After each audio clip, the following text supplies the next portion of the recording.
शांति साकार मुरली 9 सितंबर 2024 सुनेंगे मुरली विस्तार से। मीठे बच्चे, योग बल से बुरे संस्कारों को परिवर्तन कर स्वयं में अच्छे संस्कार डालो। ज्ञान और पवित्रता के संस्कार अच्छे संस्कार है। प्रश्न, तुम बच्चों का बर्थराइट कौन सा है? तुम्हें अभी कौन सी फीलिंग आती है? उत्तर, तुम्हारा बर्थराइट है मुक्ति और जीवन मुक्ति। तुम्हें अब फीलिंग आती है कि हमें बाप के साथ वापस घर जाना है। तुम जानते हो बाप आए हैं भक्ति का फल, मुक्ति और जीवन मुक्ति देने। अभी सबको शांतिधाम जाना है, सबको अपने घर का दीदार करना है। ओम शांति। मनुष्य बाप को सच्चा पातशाह भी कहते हैं। अंग्रेजी में पातशाह नहीं कहते, उसमें सिर्फ सच्चा फादर कहते हैं। गॉड फादर इज ट्रुथ कहते हैं।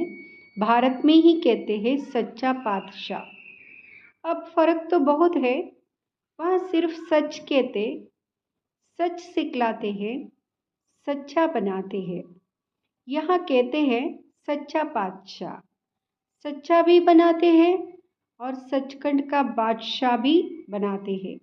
यह तो बरोबर है। मुक्ति भी देते, जीवन मुक्ति भी देते हैं, जिसको भक्ति का फल कहते हैं। लिबरेशन और फ्रूसन, यह भी भाषा बनाई हुई है ना। भाषाएं तो बहुत है। शिव बाबा के भी नाम बहुत रख देते हैं।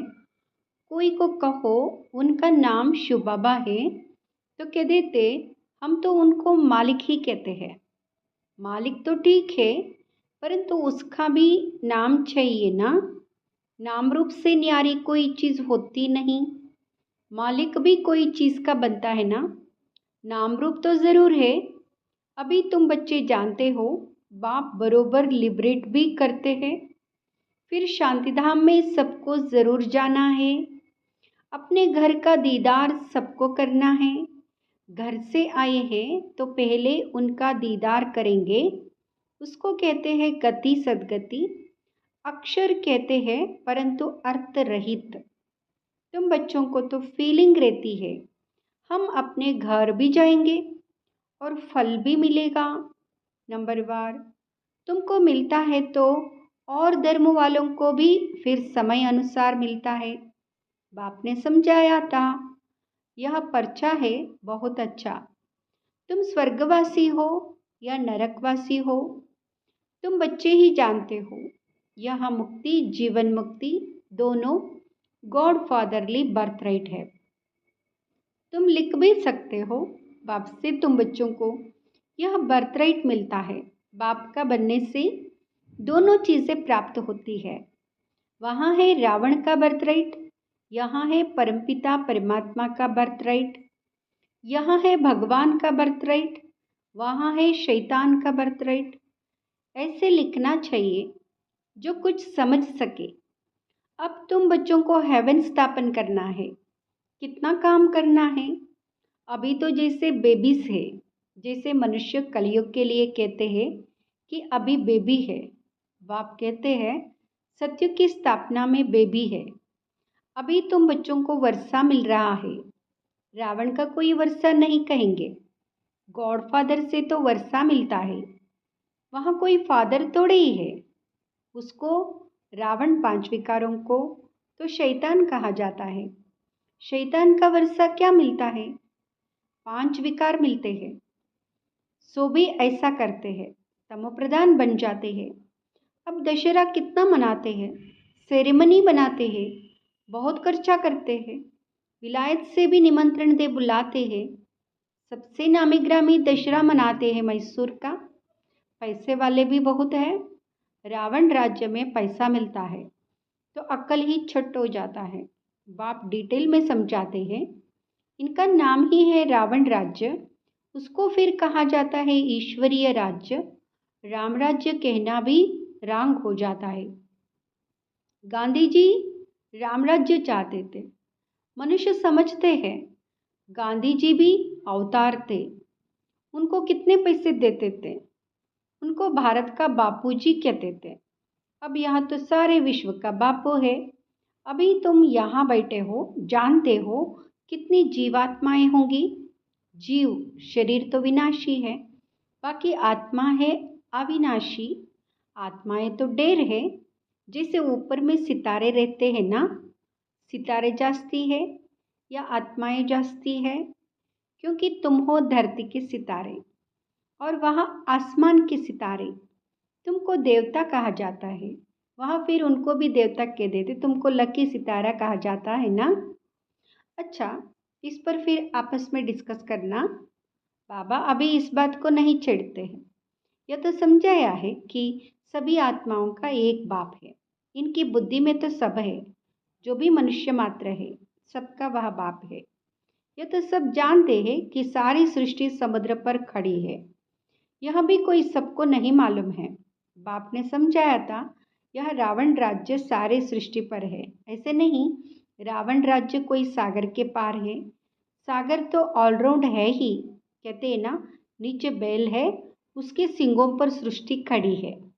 फिर जब थक जाता है तो सिंह बदली करता है। अभी पुरानी दुनिया खलास हो, नई दुनिया की स्थापना होती है। शास्त्रों में तो अनेक प्रकार की बातें दंत कथाओं में लिख दी है। यह तो बच्चे समझते हैं। यहाँ सब आत्माएं शरीर के साथ है। इनको कहते हैं जीव आत्माएं। वह जो आत्माओं का घर है, वहाँ तो शरीर नहीं है। उनको कहा जाता है निराकारी। जीव आकारी है, इसलिए साकार कहा जाता है। निराकार को शरीर नहीं होता है।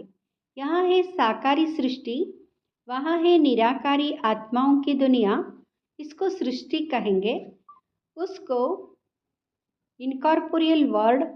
आत्मा जब शरीर में आती है तब यहाँ चुरपुर चलती है, नहीं तो शरीर कोई काम का नहीं रहता है। तो उनको कहा ही जाता है निराकारी दुनिया। जितनी भी आत्माएं हैं वह सब पिछाड़ी में आनी चाहिए, इसलिए इसको पुरुषोत्तम संगम युग कहा जाता है। सब आत्माएं जब यहाँ आ जाती है तो वहाँ फिर एक भी नहीं रहती है। वहाँ जब एकदम खाली हो जाता है तब फिर सब वापस जाते हैं। तुम यहाँ संस्कार ले जाते हो नंबरवार पुरुषार्थ अनुसार। कोई नॉलेज के संस्कार ले जाते हैं, कोई प्योरिटी के संस्कार ले जाते हैं। आना तो फिर भी यहाँ ही है, परंतु पहले तो घर में जाना है। वहाँ है अच्छे संस्कार, यहाँ है बुरे संस्कार। अच्छे संस्कार बदल कर बुरे संस्कार हो जाते हैं। फिर बुरे संस्कार योग बल से अच्छे होते हैं। अच्छे संस्कार वहाँ ले जाएंगे। बाप में भी पढ़ाने के संस्कार है ना, जो आकर समझाते हैं। रचयिता और रचना के आदि मध्य अंत का राज समझाते हैं। बीज की भी समझानी देते हैं, तो सारे झाड़ की भी समझानी देते हैं। बीज की समझानी है ज्ञान और झाड़ की समझानी हो जाती है भक्ति। भक्ति में बहुत डिटेल होती है ना। बीज को याद करना तो सहज है, वहाँ ही चले जाना है। तमो प्रधान से सतो प्रधान बनने में थोड़ा ही समय लगता है। फिर सतो प्रधान से तमो प्रधान बनने में 5000 वर्ष लगते हैं एक्यूरेट। यह चक्र बड़ा एक्यूरेट बना हुआ है जो रिपीट होता रहता है। और कोई यह बातें बता ना सके, तुम बता सकते हो। आधा आधा किया जाता है, आधा स्वर्ग आधा नरक। फिर उनका डिटेल भी बताते हैं। स्वर्ग में जन्म कम, आयु बड़ी होती है। नरक में जन्म जास्ती, आयु छोटी होती है। वहाँ है योगी, यहाँ है भोगी, इसलिए यहाँ बहुत जन्म होते हैं। इन बातों को दूसरा कोई नहीं जानता। मनुष्यों को कुछ भी मालूम नहीं है। कब देवताए थे, वहाँ कैसे बने, कब देवताए थे वह कैसे बने, कितने समझदार बने हैं, यह भी तुम जानते हो। बाप इस समय बच्चों को पढ़ाकर 21 जन्मों के लिए वर्षा देते हैं। फिर यह तुम्हारे संस्कार रहते नहीं। जैसे राजाई के संस्कार होते हैं, जो ज्ञान की पढ़ाई के संस्कार पूरे हो जाते हैं। यह संस्कार पूरे हुए तो नंबरवार पुरुषार्थ अनुसार रुद्रमाला में पिरो जाएंगे। फिर नंबरवार आएंगे पाठ बजाने। जिसने पूरे 84 जन्म लिए हैं वह पहले आते हैं। उनका नाम भी बतलाते हैं। श्री कृष्ण तो है फर्स्ट प्रिंस ऑफ हेवन। तुम जानते हो सिर्फ एक तोड़े ही होगा, सारी राजधानी होगी ना राजा के साथ, तो फिर प्रजा भी चाहिए। हो सकता है एक से दूसरे पैदा होते जाए। अगर कहें 8 इकट्ठे आते हैं, परंतु श्री कृष्ण तो नंबर 1 में आएगा ना। 8 इकट्ठे आते हैं तो फिर श्री कृष्ण का इतना गायन क्यों? यह सब बातें आगे चलकर समझाएंगे। कहते हैं ना, आज तुमको बहुत गुह्य बातें सुनाता हूँ। कुछ तो रहा हुआ है ना। यह युक्ति अच्छी है।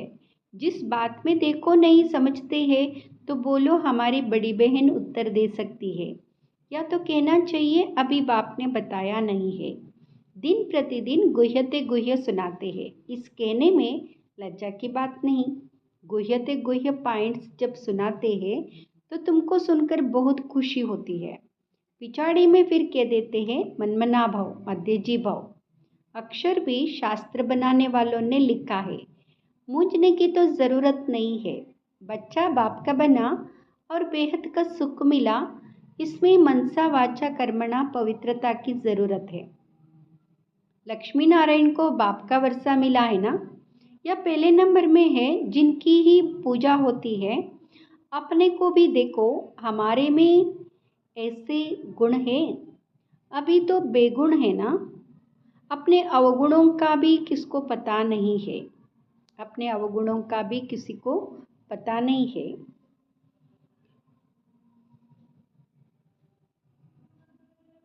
अभी तुम बाप के बने हो तो ज़रूर चेंज होना पड़े। बाप ने बुद्धि का ताला खोला है। ब्रह्मा और विष्णु का भी राज समझाया है। यहाँ है पतित, वहाँ है पावन। एडॉप्शन इस पुरुषोत्तम संगम युग पर ही होती है। प्रजापिता ब्रह्मा जब ही तभी एडॉप्शन होती है। सतयुग में तो होती नहीं। यहाँ भी किसको बच्चा नहीं होता है तो फिर एडॉप्ट करते हैं। प्रजापिता को भी ज़रूर ब्राह्मण बच्चे चाहिए। यहाँ है मुख वंशावली, वहाँ होते हैं कुक वंशावली। ब्रह्मा तो नामी ग्रामी है, इनका सरनेम ही बेहद का है। सब समझते हैं प्रजापिता ब्रह्मा आदिदेव है। उसको अंग्रेजी में कहेंगे ग्रेट ग्रेट ग्रैंडफादर। यहाँ है बेहद का सरनेम। वह सब होते हैं हद के सरनेम, इसलिए बाप समझाते हैं। यह ज़रूर सबको मालूम होना चाहिए कि भारत बड़े से बड़ा तीर्थ है जहाँ बेहद का बाप आते हैं। ऐसे नहीं सारे भारत में विराजमान हुआ। शास्त्रों में मगध देश लिखा है, परंतु नॉलेज कहाँ सिखाई? आबू में कैसे आए? दिलवाड़ा मंदिर भी यह पूरा यादगार है। जिन्होंने भी बनाया उन्हों की बुद्धि में आया और बैठकर बनवाया। एक्यूरेट मॉडल तो बना ना सके। बाप यहाँ ही आकर सर्व की सद्गति करते हैं, मगध देश में नहीं। वह तो पाकिस्तान हो गया। यहाँ है पाकिस्तान। वास्तव में पाकिस्तान तो स्वर्ग को कहा जाता है। पाक और नापाक, ये सारा ड्रामा बना हुआ है। ये सारा ड्रामा बना हुआ है।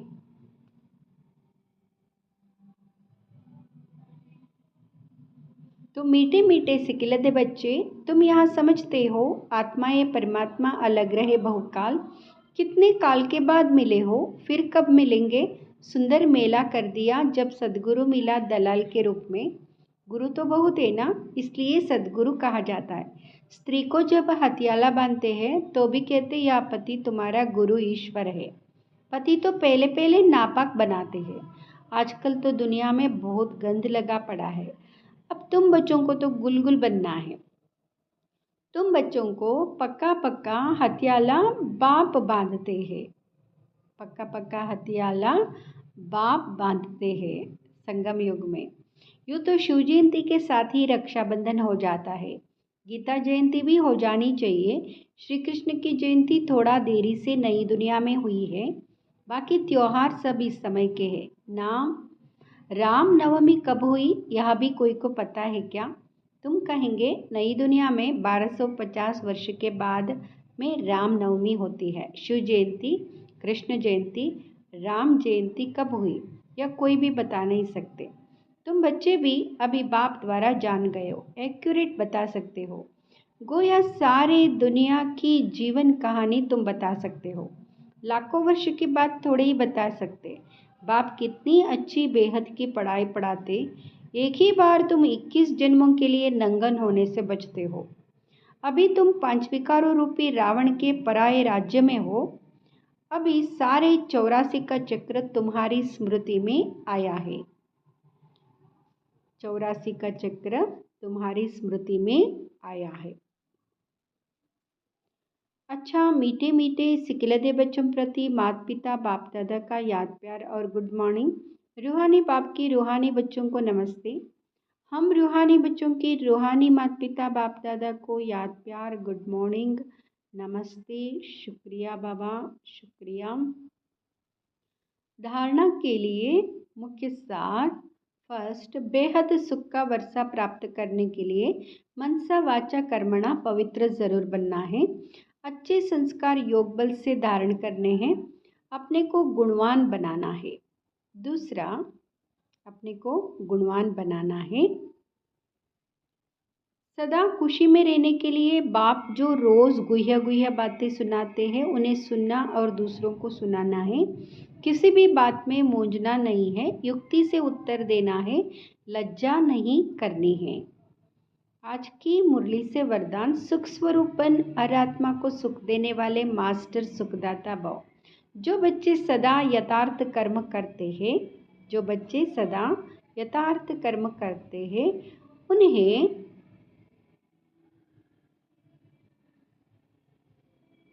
उस कर्म का प्रत्यक्ष फल खुशी और शक्ति मिलती है। उनका दिल सदा खुश रहता है। उन्हें संकल्प मात्र भी दुख की लहर नहीं आ सकती। संगम योगी ब्राह्मण अर्थात दुख का नाम निशान नहीं, क्योंकि सुखदाता के बच्चे हैं। ऐसे सुखदाता के बच्चे स्वयं भी मास्टर सुखदाता होंगे। वे हर आत्मा को सदा सुख देंगे। वे कभी ना दुख देंगे ना दुख लेंगे। आज की मुरली से स्लोगन। मास्टर दाता बन सहयोग स्नेह और सहानुभूति देना, यही रहमदिल आत्मा की निशानी है। मास्टर दाता बन सहयोग स्नेह और सहानुभूति देना, यही रहमदिल आत्मा की निशानी है। ओम शांति।